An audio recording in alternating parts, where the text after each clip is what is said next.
Doctor chair থেকে উইটা আইসা আমার ঘাড়ে দইরা কলারে টান দিয়ে বলতেছে তুই এখান থেকে যাইতে পারবি না, তুই ভিডিও ডিলিট কর, তুই এখান থেকে যাইতে। কিশোরগঞ্জ জেনারেল হাসপাতালে কক্ষের দরজা বন্ধ করে এক রোগীর স্বজনকে মারধরের অভিযোগ উঠেছে ডাক্তার ইসরাত জাহান মৌয়ের বিরুদ্ধে। ভিডিও ভাইরাল হতেই তীব্র ক্ষোভের মুখে অভিযুক্ত চিকিৎসককে সাময়িক অব্যাহতি দিয়ে ৩ সদস্যের তদন্ত কমিটি গঠন করা হয়েছে।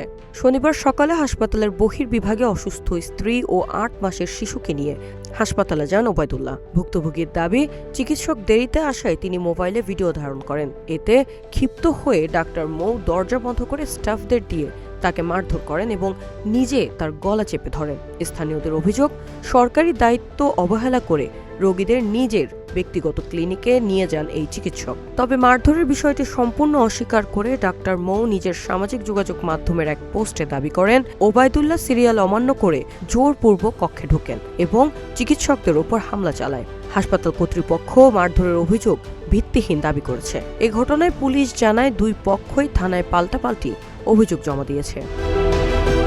News desk, green TV digital.